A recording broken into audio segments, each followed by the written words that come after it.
আসসালামু আলাইকুম ওয়া রাহমাতুল্লাহি ওয়া বারাকাতুহু। আলহামদুলিল্লাহি রাব্বিল আলামিন ওয়াস সালাতু ওয়াস সালামু আলা সাইয়্যিদিল মুরসালিন ওয়া আলা আলিহি ওয়া সাহবিহি আজমাইন, আম্মা বা'দ। প্রিয় দর্শক শ্রোতা ভাই বোনেরা, একটি মানবিক বিষয় নিয়ে আপনাদের মুখোমুখি হয়েছি। শিরোনাম দেখতে পাচ্ছেন, ইহলোকে যা প্রতি বছরের শোক দিবস, পরলোকে তা প্রতি বছরের আযাব দিবস। এটি একটি ইনফরমেশন, পারলৌকিক ইনফরমেশন। এই পৃথিবীতে অনেক কিছুই আমরা আনন্দ করে করি, পরলোকে তা অনেক বড় শাস্তি এবং নিরানন্দ বয়ে নিয়ে আসে। অধিকাংশ গাইডলাইন ব্যতীত, নবীগণের গাইডলাইন ব্যতীত যদি আমরা কিছু করি নিজের মনের খাহেশ, অন্তরের হবি বাস্তবায়ন করার জন্য, তাহলে সেটা কত বড় অকল্যাণ নিয়ে আসতে পারে। দেখুন, এ বিষয়ে নবী সাল্লাল্লাহু আলাইহি ওয়াসাল্লাম বলেন, আল মাইয়িতু ইউআযাবু বিমা নিহা আলাইহি। মৃতকে শাস্তি দেওয়া হয় এই কারণে, এই শাস্তিটা, এই আযাবটা, পানিশমেন্ট, টর্মেন্ট কেন আসে? মৃত্যুর পরে কত অসহায় জীবন, সেখানে একা। তো সেখানে যদি শাস্তিটা হয় কত ভয়াবহ। এই শাস্তিটার কারণ কি? বেমা নিহা আলাইহি। জীবিতরা এটার কারণ, জীবিতরা কি করে? তার জন্য শোকানুষ্ঠান করে প্রতি বছর। মৃত্যু বছর নয়, মৃত্যু বছর শেষে শোকানুষ্ঠান, কাঙ্গালি ভোজ, স্মৃতিচারণের জন্য খাবার দাবারের এসব আয়োজন যে করে, আরবিতে এটাকে নিয়াহাত বলে। তো শাস্তির কারণ হলো বেমা নিহা আলাইহে, তার জন্য নিয়াহাত করা হয় যেহেতু, সেই জন্য এরা পৃথিবীতে করে নিয়াহাত অনুষ্ঠান, কাঙ্গালি ভোজ, শোক অনুষ্ঠান, পরলোকে তার উপরে চলতে হয়, শুরু হয় শাস্তি, আযাব। তো এই হাদিসটি ইমাম বুখারী বর্ণনা করেছেন 1292 নম্বর হাদিস, সহিহ মুসলিম 927 নম্বর হাদিস। একেবারে সহিহ শুদ্ধ ইনফরমেশন, পারলৌকিক ইনফরমেশন। আপনাকে এটা ফলো করতে হবে, হেয়ার আফটার। এটাতে নবীগণের মেসেজ ছাড়া আপনি কিছু করলে আপনিও বিপদে পড়বেন, আপনি যার জন্য করছেন সেও বিপদে পড়বে। আচ্ছা, এখন এখানে প্রশ্ন হলো, নিয়াহাত কাকে বলে? যে নিয়াহাতের কারণে মৃত ব্যক্তির উপরে আযাব হয়, সেটিও আরেকটি হাদিস থেকে আপনাদেরকে বর্ণনা দিচ্ছি। এই হাদিসটি হযরতে জারীর ইবনে আব্দুল্লাহ আল বাজালি সাহাবী রাদিয়াল্লাহু তাআলা আনহু তিনি বর্ণনা করেছেন, কুন্না নাউদ্দুল ইজতিমাআ ইলা আহলিল মাইয়িতি ওয়া সানিআত আত-তাআমি বা'দা দাফনিহি মিনান নিয়াহা। আমরা বলতে সাহাবীরা, নবী সাল্লাল্লাহু আলাইহি ওয়াসাল্লামের যুগে আমরা যে সাহাবীরা ছিলাম, তার সহচররা, আমরা সবাই এটা মনে করতাম যে মৃত মৃত ব্যক্তিকে দাফন করার পরে তার ওখানে যাওয়া এবং কোনো খাবারের আয়োজন করা, যেটাকে আমাদের বাংলাদেশে কাঙ্গালি ভোজ বলা হয়। এসব ভোজ আয়োজন করাকে আমরা নিয়াহাত ভাবতাম সবাই। সব সাহাবীরা এটাকে নিয়াহাতের অন্তর্ভুক্ত মনে করতাম, যে নিয়াহাতের কারণে মৃত ব্যক্তির আযাব হয় বলে নবী সাল্লাল্লাহু আলাইহি ওয়াসাল্লাম বলেছেন। তাহলে নিয়াহাতের ডাইরেক্ট অর্থ এগুলি, হাদিস থেকে প্রাপ্ত। এমনি আরবিতে নিয়াহাত হলো সরব ক্রন্দন, আওয়াজ করে ক্রন্দন করা। তো যেখানে আওয়াজ করে ক্রন্দনের সাথে আবার ক্রন্দন থাক আর না থাক, আহ কাঙ্গালি ভোজের আয়োজন হতো এবং সেখানে গণজমায়েত করা হতো। তাহলে এসব গণজমায়েত এবং কাঙ্গালি ভোজ এটা নিহাতের অন্তর্ভুক্ত, এই কারণে আযাব হয়। এটি, এই হাদিসটি যেটা আমি বললাম, জারির ইবনে আব্দুল্লাহ বর্ণনা করেছেন, এই হাদিসটি ইমাম ইবনে মাজাহ সংকলন করেছেন হাদিস নাম্বার 1612, ইমাম আহমদ সংকলন করেছেন হাদিস নাম্বার 6905। আহ এগুলি সহিহ শুদ্ধ হাদিস। আচ্ছা, আর মৃত ব্যক্তির জন্য মৃত্যু বছর পরে প্রতি বছর শোক পালন করা যায় কিনা, বিধাতার বিধানে এটা কি? দেখুন, না জানলে তো সর্বনাশ আমরা আপনারা করব।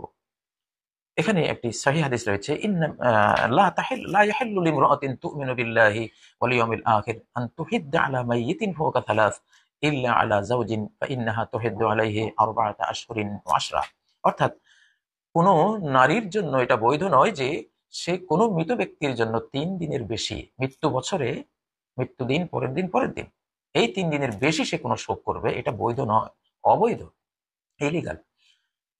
হ্যাঁ, যদি তার স্বামী মৃত্যুবরণ করে তখন সে ৪ মাস ১০ দিন শোক করবে মৃত্যু বছরে, এরপরে আর না। এটা শুধু মৃত্যু বছরের সাথে সম্পৃক্ত। এই হাদিসটি ইমাম বুখারী বর্ণনা করেছেন হাদিস নম্বর ১২৮০, সহিহ মুসলিম হাদিস নম্বর ১৪৮৬, সহিহ হাদিস একেবারে। তাহলে মৃত্যু বছরের পরে স্বামী হোক অস্বামী হোক, কারোর জন্য শোক করা বিধাতার বিধানে কি হলো? অবৈধ হলো, শাস্তিযোগ্য অপরাধ হলো। এখানে নারীর কথা এসছে কেন? নারীরাই সাধারণত শোক সন্তপ্ত বেশি হয়, তারা আবেগী বেশি, এই জন্য তাদেরকে সতর্ক করা হয়েছে। পুরুষরা এমনটা করে না, কিন্তু এখানে পুরুষটাও ইনক্লুড রয়েছে, যে অর্থাৎ নারী আর পুরুষ যেই হোক না কেন, মৃত্যু বছর 3 দিনের পরে আর কোনো শোক নেই, শোক দিবস নেই। তাহলে আমরা কি করছি? আমরা এগুলো কিন্তু করে যাচ্ছি। এগুলোর কারণে অনেক ফিতনা ফাসাদ, আমাদের আমাদের ইহলোকও বরবাদ হচ্ছে, পরলোকও বরবাদ হচ্ছে। আর কত কাল করব? ভুল পথে আর কতদিন আমরা চলবো? আমাদের ফিরে আসা উচিত এগুলো থেকে, প্রিয় বন্ধুরা। এখন আপনি মৃতের জন্য কি করবেন? একটা আবেগ তো আছে যে আমি আমার মৃত মা বোন, ভাই বোন যেই মারা যাক না কেন, বা আমার আমার প্রিয় কোনো ব্যক্তি মারা গেছে, কি করবেন? দেখুন, নবী সাল্লাল্লাহু আলাইহি ওয়াসাল্লাম থেকে আরেকটি হাদিস দিচ্ছি, এখানে 7টি পয়েন্ট নবীজি বলছেন যে এগুলো মৃত্যুর পরে মৃত ব্যক্তিদের উপকার করে, তাদের ওখানে চলে যায়, তাদের আমলনামায় পৌঁছে যায়। ইন্না মিম্মা ইয়ালহাকুল মুমিনা মিন আমালিহি ওয়া হাসানাতিহি বাদা মামাতি, মুমিনের যে আমল মৃত্যুর পরে পৌঁছতে থাকে, তার পুণ্যকর্ম যেগুলো তার কাছে যেতে থাকে মৃত্যুর পরে, 1 নম্বর ইলমান আলিমাহু ওয়া নাশারা, কোনো জ্ঞান, উপকারী জ্ঞান যেটা সে শিখেছে এবং ছড়িয়ে দিয়ে গেছে, যতকাল থাকবে তার কাছে এর সওয়াব যেতে থাকবে। 2 নম্বর ওয়া ওয়ালাদান সালিহান তারাকা, কোনো পুণ্যময় ছেলে মেয়ে, সুপুত্র সুপুত্রী যদি সে রেখে যায়, তাদের সব জীবন কর্ম, সৎকর্মগুলো তার কাছে যেতে থাকবে। 3 নম্বর ও মাসহাফান ওয়ারাসাহু, কোরআনে কারীম যদি সে উত্তরাধিকারী রেখে গিয়ে থাকে, কোরআনে কারীমের 1 নুসখা 2 নুসখা মানে বা তাফসীর এরকম যদি রেখে গিয়ে থাকে, তাহলে সেটা যতদিন থাকবে পড়া হবে, সে সওয়াব পেতে থাকবে। 4 নম্বর মসজিদান বানাহু, কোনো মসজিদ যদি সে নির্মাণ করে, এটা সওয়াব তার কাছে যেতে থাকবে। আও বাইতান লিবনিস সাবিলি বানাহু, যদি মুসাফিরের জন্য কোনো পান্থশালা সে নির্মাণ করে, বিশ্রামাগার নির্মাণ করে, যেখানে একটা বাথরুম আছে, যেখানে একটা নামাজের জায়গা আছে, যেখানে একটু রিল্যাক্স মোডে কিছুক্ষণ বিশ্রাম নেওয়ার সুযোগ আছে, এগুলো সে এর সওয়াব পেতে থাকবে। আও নাহরা নাজরাহু, কোনো নাহার, নদী নালা খাল বিল যদি খনন করে গিয়ে থাকে, যতদিন প্রবাহ থাকবে সে এর সওয়াব পেতে থাকবে। কোনো টিউবওয়েল, ডিপ টিউবওয়েল মানে পানির কোনো আয়োজন রেখে গিয়ে থাকলে, যতদিন এই পানির আয়োজনটা চলতে থাকবে সে এর সওয়াব পেতে থাকবে। 6 নম্বর, এটা এটা গেল 6 নম্বর। 7 নম্বর হলো সাদাকাতান আখরাজাহা মিন মালিহি, কোন সাদাকা যদি সে তার সম্পদ থেকে দিয়ে থাকে, কি সেহাতিহি, সুস্থ থাকা অবস্থায়, যেহেতু মৃত্যু রোগ শুরু হলে সাদাকার কবুল হবে না, ওসিয়তের 1/3 ছাড়া। মৃত্যু রোগ শুরু হলে সাদাকা গ্রহণযোগ্য না, শুধু ওসিয়তটা গ্রহণযোগ্য। এই জন্য সুস্থতার কথা বলা হচ্ছে, যে সুস্থ অবস্থায় যদি সে সাদাকা দেয় তার মাল থেকে, এবং তার হায়াত অবস্থায়, বেঁচে থাকা অবস্থায় যদি দেয়, ইয়ালহাকুহু মিন বাদি মাউতিহি, তার মৃত্যুর পর এটা পৌঁছে যাবে। এখন এই যে 7টি কর্ম, এগুলো সে নিজে করুক। কিছু আছে যেটা তার নিজে করতে হবে, যেমন একটা সুসন্তান রেখে যাওয়া, এটা অন্যরা তো আর এটা রাখতে পারবে না। আর বাকি 6টা তো যে কোনো লোক তার পক্ষ থেকে করতে পারে। একটা কোরআন তার পক্ষ থেকে সদকা করে দেয়া, পান্থশালা নির্মাণ করে দেয়া, খালবিল খনন করে দেয়া, এই জাতীয় ওয়েলফেয়ারের কাজগুলো করা যে কেউ করতে পারে। এগুলো তার আমলনামায় চলে যাবে। এই হাদিসটি ইমাম ইবনে মাজাহ বর্ণনা করেছেন, হাদিস নাম্বার 200। হাদিসটি হাসান পর্যায়ে, মানে সুন্দর, সহিহ, গ্রহণযোগ্য একটি হাদিস। প্রিয় বন্ধুরা, আহ পৃথিবীর জীবন, পৃথিবীর কর্মের যে দৃশ্যমান ফলাফল, এটা পরলোকের ফলাফলের মতো না, ওখানে আরেক রকম হয়ে যায়। এই পৃথিবীর 1000-999 জন মানুষ কত ভালো মনে করে কত কাজই করে, কিন্তু এই 999 জন মানুষ জাহান্নামে জ্বলবে, নিজের জ্ঞানের অভাবে, নিজের কর্মের ভুলে। আল্লাহ তাআলা আমাদেরকে সঠিক জ্ঞান অনুসারে কাজ করার তৌফিক দিন।